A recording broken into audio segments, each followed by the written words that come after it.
기쁜 여신 여러분 주님의 이름으로 환영합니다. 오늘도 수요 바이블 엑스포 하나님 말씀 우리 함께 또 나누고 또 하나님 앞에 찬양하고 또 기도하고 예배드릴 때 하나님을 꼭 만나고 돌아가게 되는 기쁨이 넘치는 오늘 예배가 되기를 간절히 소원합니다.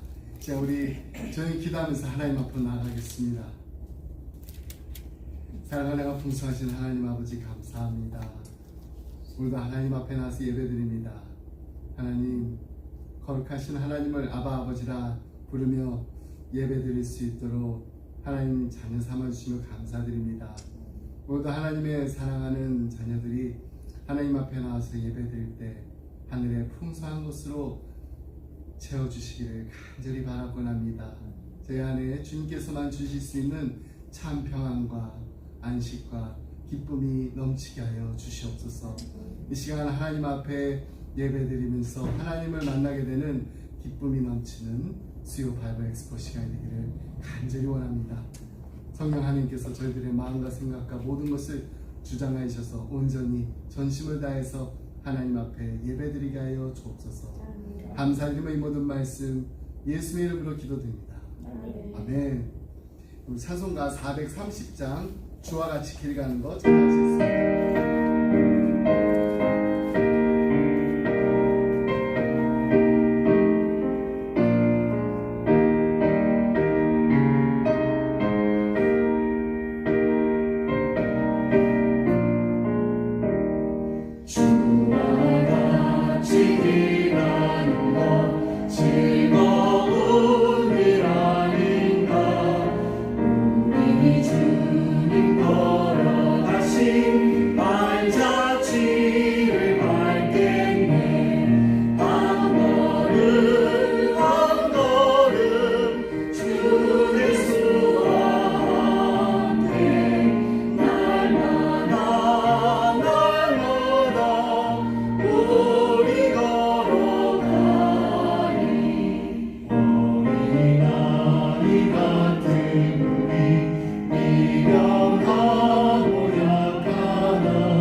언제나 저를 데리고 그 사랑 안에 살면서 딴 길로 가지 맙시다. 주께서 심판하시네 잘했다 칭찬하리니 이러한 상급 받도록 예수를 위해 삽시다. 날마다 주를 섬기며 언제나 저를 데리고 그 사랑 안에 살면서 딴 길로 가지 맙시다.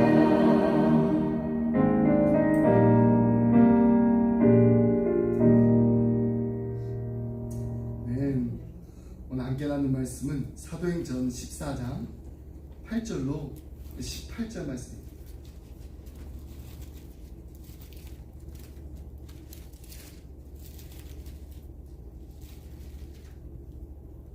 사도행전 14장 8절로 18절 말씀, 우리 말씀 한 절씩 교독하겠습니다. 루스드라에 발을 쓰지 못한 한 사람이 앉았는데 나면서 걷지 못하게 되어 걸어본 적이 없는 자라. 바울이 말하는 것을 듣고는 바울이 주목하여 구원받을 만한 믿음이 그에게 있는 것을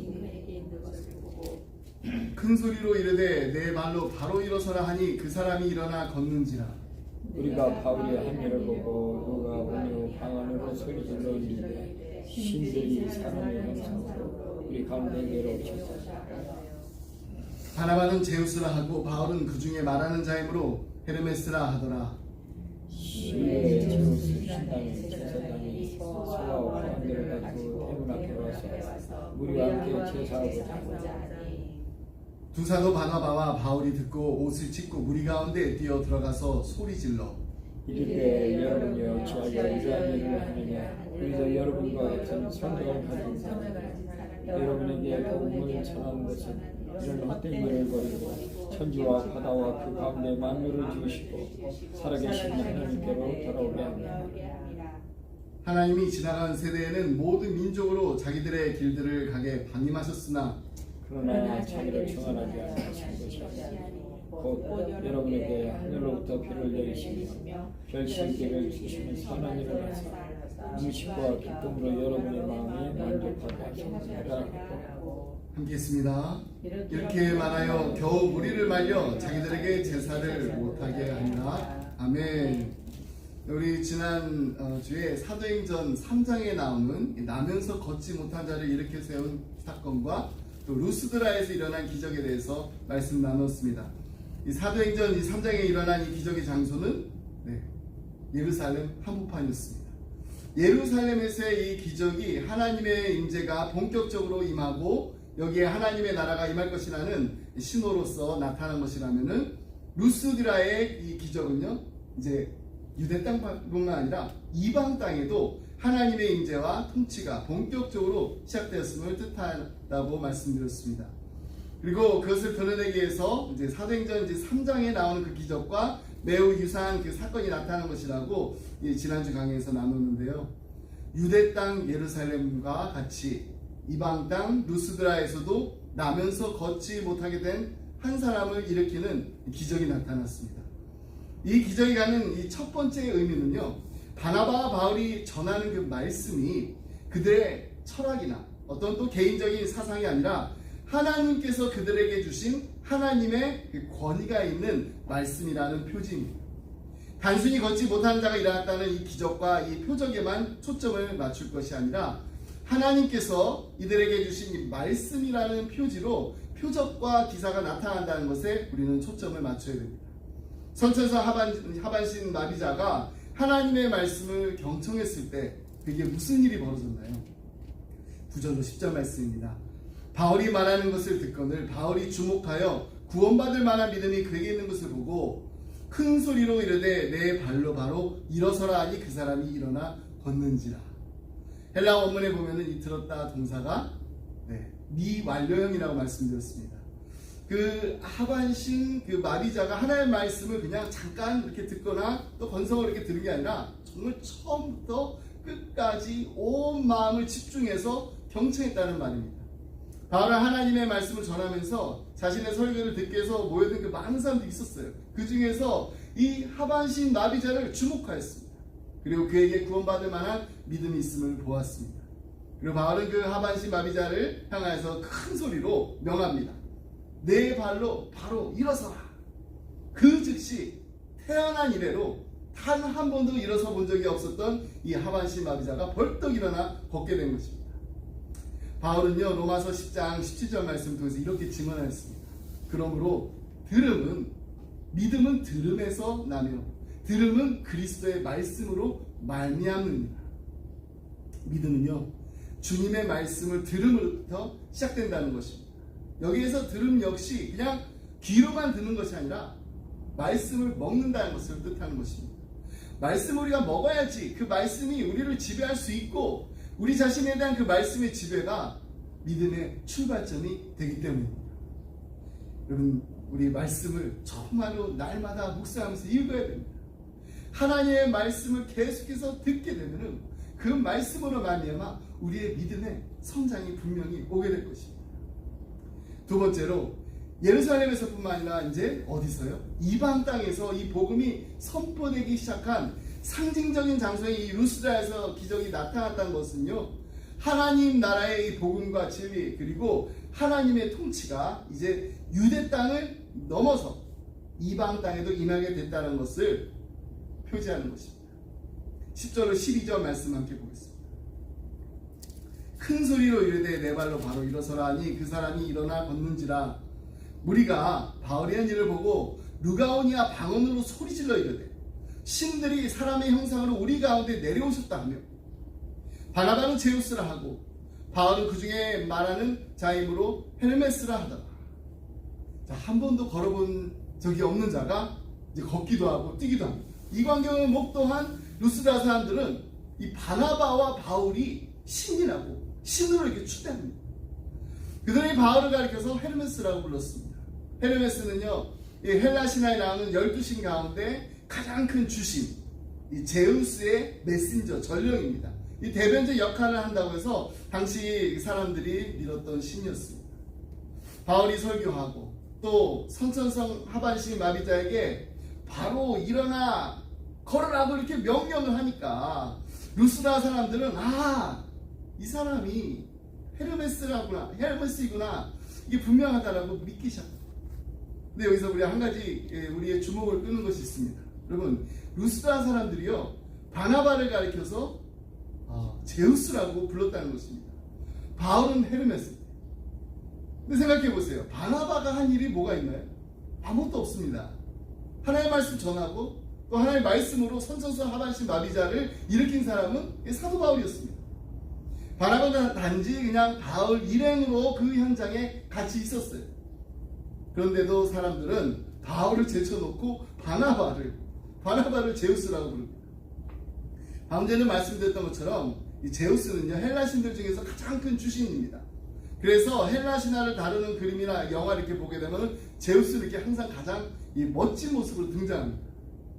그러면서 선천성 이 하반신 마비자가 일어나 걷는 것을 보고 깜짝 놀란 루스드라 사람들이 막상 이 바울을 제쳐놓고 바나바를 가르쳐가지고 제우스라고 부르고 있어요. 이 제우스라고 부른다는 것은요 그들이 보기에도 바울의 외모가 바나바에 비해서 턱없이 모자랐음을 의미합니다. 그래서 그들은 풍채 좋은 이 바나바를 주신 제우스라고 이렇게 단정을 하고, 볼품없는 그냥 외모의 그 바울은요, 제우스의 뜻을 대변하는 메신저 전령 헤르메스라고 간주했던 것입니다. 바울은요 스스로 자신에 대해 그 외모에 대해서 이렇게 고백한 것이 있습니다. 고린도후서 10장 10절 말씀 보면은, 그들의 말이, 그의 편지들은 무게가 있고 힘이 있으나 그가 몸으로 대할 때는 약하고 그 말도 시원하지 않다 하니. 여기서 그들은 누군가요? 네, 바울의 그 반대자들을 말합니다. 이 바울의 반대자들이 말하기를, 바울은 보니까 글은 잘 쓴다. 근데 글만 잘 쓸 뿐 막상 이렇게 보고 나면은 그냥 얼굴도 그렇고 외모도 그렇고 말도 너무나 이렇게 어눌하다라는 거예요. 이 정도의 이 비난을 받을 정도로 이 바울이 어떻게 보면 형편없는 그 외모의 소유자였습니다. 그래서 그 2세기경에 익명으로 쓰인 이 바울 행전 엑서폴이라는 그 외경을 보게 되면요, 이 바울의 외모를 다음과 같이 묘사하고 있습니다. 작은 키에 대머리에 안짱다리고 붙은 눈썹에 매부리 코. 한마디로 미남이 아니라 추남이었다는 것입니다. 게다가 이제 고린도 후서 이제 12장 7절에 의하면요, 바울은요 평생 이 지병을 앓고 있었어요. 일평생 이 바울을 괴롭힌 이 지병이 그렇지 않아도 보잘것없는 이 바울의 외모를 더욱 볼품없게 만들었을 것입니다. 그래서 이 바울의 이 초상화를 보게 되면요, 이 바울의 얼굴이 영화배우처럼 이렇게 잘생긴 그림이 없습니다. 오죽했으면 이 루스드라 이 사람들이 이 바울의 활약을 자신의 눈으로 직접 목격하잖아요. 그러고 나서도 바울은 제쳐두고 아무 일도 하지 않은 그냥 옆에 일행으로 있었던 바나바를 제우스로, 바울을 그의 전령인 헤르메스라고 했겠습니다. 이 르네상스 이 미술 중에 이 사도 바울이 가장 잘 표현된 이 그림을 하나 제가 보여드릴게요. 자, 알프레이드 디러가 그린 4명의 사도, The Four Apostles이라는 그림입니다. 이 그림을 이제 그리던 1517년 이 가을이 바로 이 디러가 이 독일의 종교개혁자 이 마틴 루터를 만나서 열렬한 추종자가 된 시절이라고 합니다. 근데 맨 왼쪽에 이렇게 보면은요, 이 책을 펼쳐보고 있는 사도가 있어요. 요한 사도입니다. 요한. John the Evangelist. 그러니까 전도자 요한. 그 옆에 있는 사도 베드로가 서 있습니다. 뭘 들고 있나요? 네, 열쇠를 들고 있습니다. 천국 열쇠. 네, 그 옆에 이제 마가가 이제 두루마리를 입고 있고, 그 옆에 이제 바울이 서 있는데 검을 쥐고 있습니다. 또 손에는요, 이 편지, 이 서신을 들고 있습니다. 근데 이 바울의 얼굴을 조금 더 제가 이제 클로즈업해서 보여드릴게요. 이게 사도 바울의 모습입니다. 네. 이 옆에 그 사진을 보게 되면은요, 이 로마 바티칸에 있는 이 베드로 광장에서 있는 이 바울의 이 대리석 조각상이거든요. 그러니까 사람들이 어떻게 보면 이렇게 바울이 위대하니까 좀 이렇게 바울의 외모에 대해서 그래도 이렇게 좀 멋있게 표현하려고 한 대리석 조각상 이런 것도 있긴 한데요. 예, 이 교황청이 마당에 서 있는 대리석 동상의 그 할리우드 배우 같은 그런 모습은 사실 아니었습니다. 근데 여러분, 여기에 바울의 은혜가 있는 것입니다. 그는 못났습니다. 볼품없었습니다. 일평생 자신의 보잘것없음과 이 못남을 잊지 않았습니다.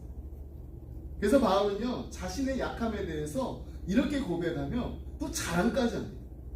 고린도후서 12장 9절로 10절 말씀.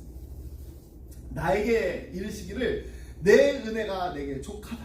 이는 내 능력이 약한 데서 온전하여짐이라 하신지라. 그러므로 도리어 크게 기뻐함으로 나의 여러 약한 것들에 대하여 자랑하리니 이는 그리스도의 능력이 내게 머물게 하려 함이라. 그러므로 내가 그리스도를 위하여 약한 것들과 능력과 궁핍과 박해와 공고를 기뻐하노니 이는 내가 약한 그때의 강함이라. 우리도 바울처럼요, 우리의 약점을, 또 우리의 못났음을, 우리의 보잘것없음을 자랑할 때 은혜가 풍성히 임하는, 우리의 중심을 보시고 기뻐하시는 그 하나님과 동행하는 복된 인생이 되시기를 주님의 이름으로 축복합니다. 아멘. 자, 그렇다면은 이제 왜 루스드라 사람들은요 바울과 바나바 바울을 제우스와 헤르메스라고 믿었을까요? 이들 이 성읍 주민들은요 이 오비드 신화집에 이렇게 수록되어 있는 이 고대 민족의 한 이야기에서 영향을 받았을 것입니다. 이 당시 많은 사람들이 이야기를 알고 있었어요. 이 신화에 따르면은요 옛날에 이 제우스와 헤르메스가 이 부르기아에서 자신들을 영접해줄 사람을 이제 찾고 있는데 찾지 못했어요. 결국에 빌레몬과 바우스기스라는 이 노부부의 집에 이르게 됐는데 그들이 살던 곳이 이 루스드라에서 이렇게 멀지 않았었다고 합니다. 아낌없이 정말 후히 가지고 있는 것을 다 해가지고 베푼 그 보상으로 이 부부는요 두 가지 청을 올릴 수가 있었답니다. 첫 번째는 성전의 관리인이 되고 싶어 했어요. 성전의 관리인이 되고 싶습니다. 또 하나는요 피차 이제 사별을 슬퍼할 일이 없도록 부부가 한날 한시에 같이 죽는 거. 이게 이제 두 가지 이제 청이었어요. 근데 이 노부부의 소원이 정말 다 이루어졌습니다. 이 두 사람은요 성전의 그 계단을 장식하는 이 한 쌍의 나무로 변했다는 것입니다. 그래서 이제 이 이야기를 알고 있는 루스드라 사람들도 빌레몬과 바우기스처럼 자신들에게 후히 베풀고 대접하면은 우리도 이 복을 받을 수 있겠다. 난 이런 생각에 제우스와 헤르메스로 보였던 이 바울과 바나바를 기리는 제사를 급히 준비했던 것입니다. 13절 말씀 보겠습니다. 시외 제우스 산당의 제사장이 소와 화환들을 가지고 대문 앞에 와서 무리와 함께 제사하고자 하니 이 걷지 못하는 자를 일으키는 이 기적을 행한 이들을 영접하면은 그동안 이렇게 전에 내려오던 이 전설의 그 내용처럼 신의 축복을 받을 것이라는 것을 이 루스드라 사람들이 생각하고 기대했던 거예요. 그래서 그들은 두 사도를 이제 신으로 숭배하면서 살찐소와 화환을 가지고 제사를 지내려고 했습니다. 그러나 바울과 바나바는요 그때까지도 그들이 무엇을 하는 것인지 전혀 알지 못했어요. 왜냐하면 그들이 갑자기 누가 오느냐 이 방언을 쓰니까 무엇 때문에 모두들 이렇게 부산을 떠는지 알 길이 없었어요. 이제 다른 나라 바울과 바나바가 모르는 말을 막 하고 있으니까 뭔가 지금 일은 벌어지고 있어요. 그래서 영문을 알지 못한 이 바울과 바나바가 그곳에 있는 누군가에게 지금 무슨 일이 일어나고 있는지 물었을 것이고 또 그 사람이 헬라어로 이러이러한 일이 지금 벌어지고 있다 이 자초지정을 설명해 주는 것을 듣고 나서야 비로소 지금 어떤 일이 벌어지고 있는지를 알게 된 것입니다. 바울과 바나바가 이 말도 안 되는 이 분위기에 얼마나 놀랐을까요? 자신들에게 제사를 지내는 자신들을 신으로 모시고 14절로 15절 말씀 보겠습니다. 두 사도 바나바와 바울이 듣고 옷을 찢고 무리 가운데 뛰어 들어가서 소리 질러 이르되 여러분이 어찌하여 이런 일을 하느냐 우리도 여러분과 같은 성정을 가진 사람이라 여러분에게 복음을 전하는 것은 이런 헛된 일을 버리고 천지와 바다와 그 가운데 만물을 지으시고 살아계신 하나님께로 돌아오게 함이라. 바울과 바나바는 루스드라 사람들이 자기들을 신으로 경배하는 사실을 이제 아는 순간 즉시 옷을 찢었습니다. 여러분들 잘 아시죠? 유대인들이 옷을 찢을 때 정말 큰 슬픔을 당했을 때나 하나님 앞에서 큰 죄가 되는 일을 목도했었을 때 옷을 찢어가지고 자신의 슬픔이라든지 비통한 마음이라든지 또는 분노를 표했습니다. 바울과 바나바가 자신들의 그 옷을 찢었던 것은 물론 이 두 번째 이유로 인한 너무나 분노해요. 루스드라 사람들이 자신들을 신으로 경배했다는 거 이것은 하나님에 대한 신성 모독이었기 때문입니다. 자신들의 옷을 찢은 바울과 바나바는 자신들에게 제사하는 이 루스드라 사람들 한가운데로 뛰어 들어갔습니다. 그리고 어찌하여 이런 일을 지금 하고 있는 우리도 여러분과 같은 성정을 가진 사람이라고 외쳤습니다. 같은 성정을 가진 사람이라고 우리도 역시 당신들과 똑같은 사람이라고 똑같은 일을 겪고 있는 사람이고 똑같이 어린아이로 태어났고 여러분과 똑같이 죄인이라는 것입니다. 이처럼 똑같은 일을 겪었고 또 똑같은 것을 겪고 있고 또 똑같은 일을 겪게 될 여러분과 우리는 하나님 앞에서 다 똑같은 인간일 뿐인데 여러분 어떻게 그런 우리를 신으로 경배하냐 이건 말도 안 되는 거라. 한마디로 이 바울과 바나바는요, 자기 분수를 잘하는 사람이었습니다. 내가 누구인지를 너무나 잘 알고 있었습니다.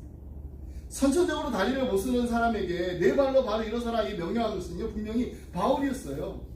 바울의 명령과 동시에 그 장애인이 또 벌떡 일어났습니다. 걸었습니다. 그러니까 루스드라 사람들이 보기에는 분명히 이게 바울의 능력인 거예요. 그들이 보기에는. 그래서 그들은 바울과 옆에 있는 바나바에게 이 제사를 드렸던 것입니다. 그러나 바울은요, 결코 그것이 자신들의 능력이 아니라 자신을 통해 역사하신 하나님의 능력이심을 정확히 알고 있었고, 또 그것을 선포하는데 주저하지 않았던 것입니다. 15절 말씀 다시 보겠습니다.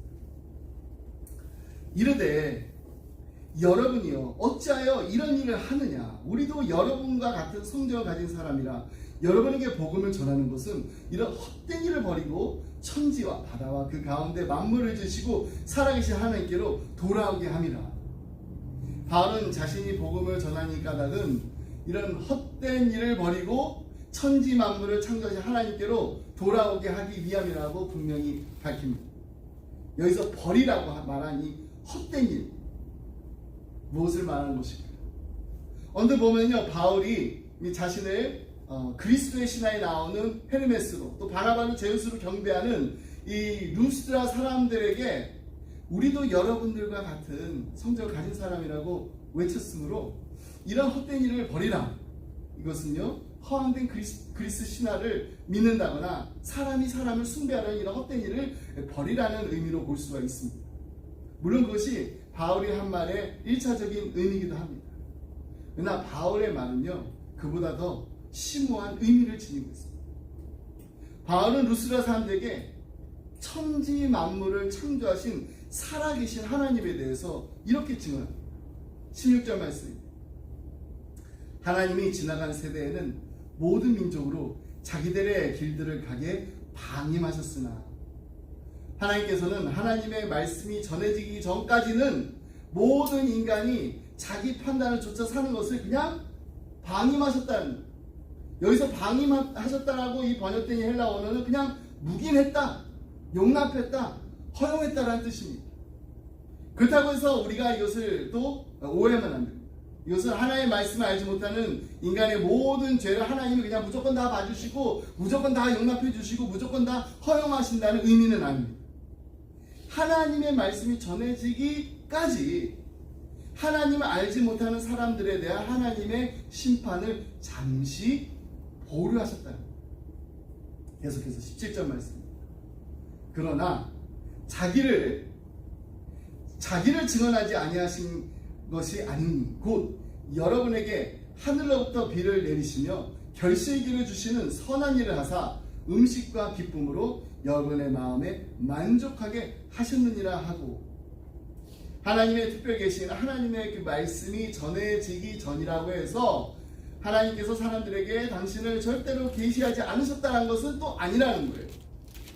하나님께서는 하나님의 말씀이 전해지기 전에도 하늘의 태양을 보면 또 때에 따라서 내리는 비를 보면서 결실을 위한 또 계절의 그 변화를 보면서 하나님 살아 계시는구나, 이 자연 계시, 이 일반 인청을 통해서 사람들에게 밤낮으로 하나님 자신을 보여주셨던 것입니다. 우리 지난달에 야외배에 갔을 때 우리 함께 나눈 시편 말씀 기억나시나요? 시편 19편 1절 6절 말씀입니다. 하늘이 하나님의 영광을 선포하고 궁창이 그의 손으로 하신 일을 나타내는도다. 날은 날에게 말하고 밤은 밤에게 지식을 전하니 언어도 없고 말씀도 없으며 들리는 소리도 없으나 그의 소리가 온 땅에 통하고 그의 말씀이 세상 끝까지 이르도다. 하나님의 해를 위하여 하늘의 장막을 베푸셨도다. 해는 그의 신방에서 나오는 신랑과 같고 그의 길을 달리기 기뻐하는 장사 같아서 하늘 이 끝에서 나와서 하늘 저 끝까지 운행하며 그의 열기에는 피할 자가 없도다. 정말 하나님께서는 당신이 지으신 우주 만물을 통해서 당신을 나타내 보이시는 것, 이것을 신학자들이 자연 계시라고 또 일반 계시라고 부릅니다. 만약 하나님께서 당신을 드러내시기 위해서 초자연적인 그런 기적들만 하신다면은 우리는 일상을 다 제쳐두고서요, 그냥 늘 하늘만 이렇게 바라보면서 쳐다보면서 그냥 기적만을 바라보는 삶을 살아야 될지도 모릅니다. 그러나 하나님께서는 그렇게 하지 않으셨어요. 우리의 날마다 일상의 그 평범함을 통해서도 하나님께서는 스스로 이렇게 드러내십니다. 능력과 권능으로 선하신 하나님의 손에 들리게 되니까 아름다운 해와 달과 별과 푸른 나무와 예쁜 새와 물고기들이 생겨났습니다. 그리고 어느 누구도 하나님의 이 창조의 솜씨를 보고 악하다거나 추하다거나 이런 폄하하는 말 할 수 없어요. 그럼 한번 바깥에 나가서 한번 보세요. 오늘 이제 저한테 나가시면 이제 험험하니까 내일 아침에 한번 정말 참 아름다워. 주님의 세계 얼마나 하나님의 그 창조하신 그 세계가 아름답습니다.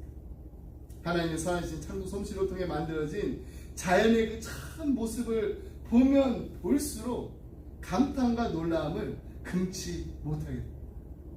이처럼 하나님 지으신 온 우주 만물이 하나님에 대한 메시지를 충분히 우리에게 전해주고 있습니다.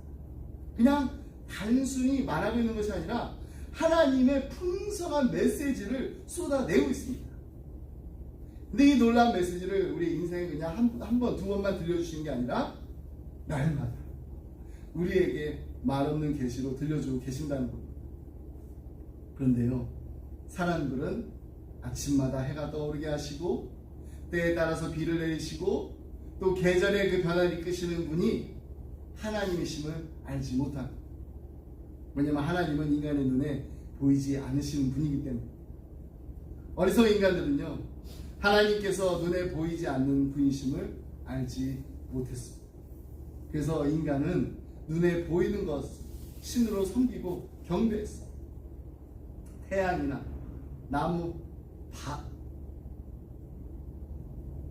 바위, 짐승, 눈에 보이는 자연물을 신으로 경배하는 거, 이건 말할 것도 없고요.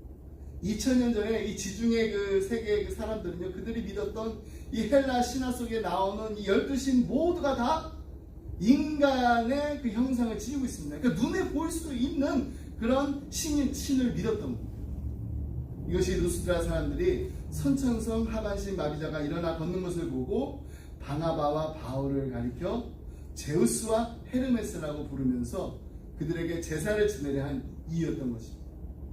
그들에게는요, 신은 눈으로 볼 수 있어요. 이 세상에서 눈으로 볼 수 있는 형체를 지닌 존재여야만 했습니다. 그 다음 이제 우리는요, 바울이 루스드라 사람에게 이런 헛된 일을 버리라 라는 말의 참된 의미를 깨달을 수가 있습니다. 바울이 말한 헛된 일이란 무엇을 말하는 것인가? 그것은 바로 눈에 보이는 것을 숭배하지 말라는 것. 바울은 루스드라 사람들에게 눈에 보이는 것을 섬기려는 그 헛된 일을 버리라고 권면했던 것입니다. 왜 눈에 보이는 것, 그것을 숭배하는 것이 헛된 일입니다. 그래서 바로 눈에 보이는 것은요, 반드시 끝이기 때문입니다. 소멸하기 마련이기 때문입니다. 언젠가는 없어지. 소멸해버릴 것을 숭배하느라 우리의 인생을 거는 것보다 더 헛된 일이 어디 있겠습니까? 그래서 10계명의 첫 계명이 무엇인가? 출애굽기 20장 1절로 3절 말씀. 하나님이 이 모든 말씀으로 말씀하여 이르시되 나는 너를 애굽 땅 종되었던 집에서 인도하여 낸 내 하나님 여호와니라. 너는 나 외에는 다른 신들을 내게 두지 말라. 나 외에는, 이 표현은요, 본래 원문에서는 내 앞에서라는 뜻입니다. 그래서 영어 성경을 보면은요, You shall have no other gods before me 라고 번역되어 있습니다. 이 말을 다시 풀어서 해석하자면은 너는 내 얼굴 앞에서 다른 신들을 내게 두지 말라는 것입니다. 너와 나 사이에, 그러니까 내 얼굴 앞에 어떤 것도 사랑의 대상으로 개입해서는 절대로 안 된다는 것을 하나님께서 말씀하신 것입니다. 우리가 하나님 앞에서, 하나님 얼굴 앞에서 하나님보다 더 의지하는 신이 있다면 지금 나의 주인이 하나님이라고 입술로는 말하면서도 사실 내가 원하는 대로 하고 싶은 것이 있다면 그것이 바로 우상인 것입니다. 그리고 우린 그것을 월십하고 있다면 이게 바로 우상 숭배가 되는 것입니다. 그리고 우리 가정에 하나님 앞에, 하나님의 얼굴 앞에 우선순위를 두고 있는 것이 있으면 그건 무엇입니까? 하나님도 의지합니다. 의지하지 않는 거 아니에요. 하나님도 의지하지만 하나님 외에 또 다른 내가 믿고 의지하는 것이 있다면 그것은 무엇입니까? 하나님만 바라본다고 하면서 우리로 하여금 한눈 팔게 하고 곁눈질하게 하는 것이 있다면 그것은 무엇입니까? 예수님께서 이 만몬을 두고 하신 말씀이 있어요. 마태복음 6장 24절 말씀. 한 사람이 두 주인을 섬기지 못할 것이니 혹 이를 미워하고 저를 사랑하거나 혹 이를 중히 여기고 저를 경히 여깁니다. 너희가 하나님과 재물을 겸하여 섬기지 못하느니라. 만몬은요 본래 이 아람어예요. 내가 믿는다라는 말에서 유래한 아람어입니다. 근데 이게 나중에 돈을 사랑하는 신을 뜻하는 말이 됩니다. 예수님의 지금 이 말씀에서는 재물에 해당하는 말이지만은 오늘 이 시간 지금 내가 믿고 의지하는 것이 하나님 외에 다른 것이 있다면 그것이 바로 우리의 만몬이 되는 것입니다. 눈에 보이는 것을 믿고 의지하고 따르는 삶은 결국에는 헛된 것을 쫓아 사는 삶입니다.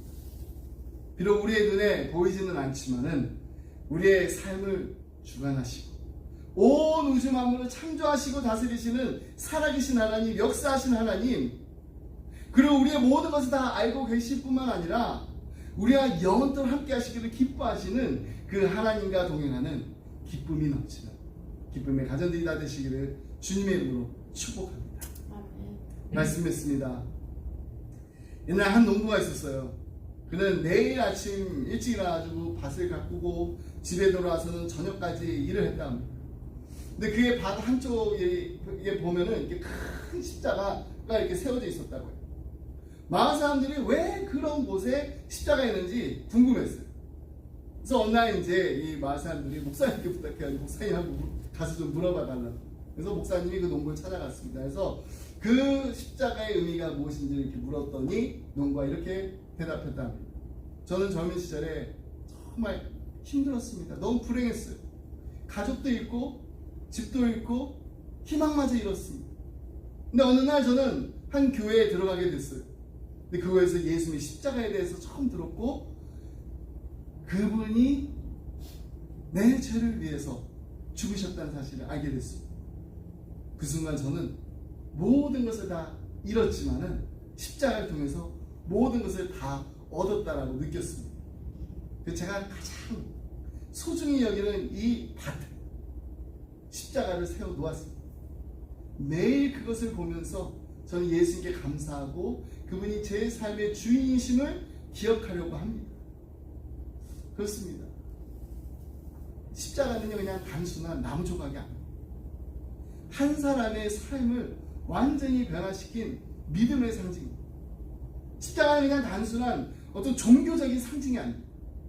죄에서 해방되고 자유를 얻게 되고 새로운 삶을 시작할 수 있게 하는 힘을 상징합니다. 능력을 상징합니다. 그리고 날마다 우리의 삶 속에서 하나님의 사랑과 은혜를 느끼게 해주는 것이 바로 십자가입니다. 십자가를 통해 우리는 우리 자신의 그 부족함을 인정하게 됩니다.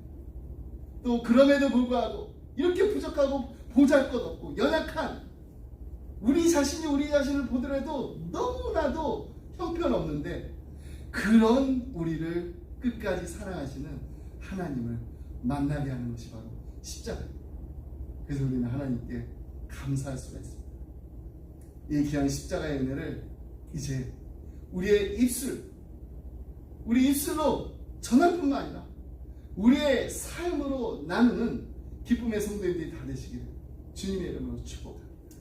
기도하겠습니다. 사랑과 은혜가 풍성하신 하나님 아버지 감사합니다.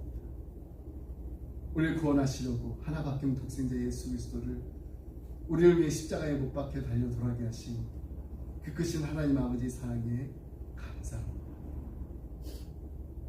날마다 우리의 삶을 주관하시고 온 세상 천지 만물을 통해 하나님의 손길을 날마다 볼 수 있게 하신 하나님을 아바 아버지라 부르며 살 수 있도록 자녀 삼아주신 것 감사합니다. 이제 우리도 이 세상에 헛되고 헛된 것을 조차 사는 것이 아니라 우리의 약함이 강함되게 하시는 예수님의 능력으로 날마다 승리하며 살게 하여 주옵소서. 나의 자랑이 아니라 오직 십자가만을 자랑하며 나의 욕심이 아니라 오직 하나님의 기쁨을 위해 사는 하나님 보시기에 아름다운 인생이 되게 하여 주옵소서. 사랑하는 우리 자녀들을 위해서 기도합니다. 이들이 이 땅을 살아가면서 인생의 주관자이신 하나님과 날마다 동행하는 기쁨이 넘치게 하여 주옵소서. 불꽃 같은 눈동자로 이들을 지켜주시고 보호하여 주시고 인도하여 주시고 함께하여 주셔서 눈으로 보이지는 않지만 믿음의 눈으로 날마다 이들의 삶 속에서 역사하시는 하나님의 그 놀라운 일을 보게 되는 은혜를 내려 주옵소서. 이 모든 말씀 우리를 사랑하시는 예수 그리스도의 이름으로 기도합니다. 아멘. 우리 다 같이 찬송가 150장 달보리 산이 함께 부르겠습니다. 150장.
이제는 주 예수 그리스도의 은혜와 하나님 아버지의 그 크신 사랑과 성령님의 감동감화 교통하심이 내가 그리스도와 함께 십자가에 못 박혀 죽었고 이제는 내가 사는 것이 아니라 오직 내 안에 그리스도께서 사는 것이라.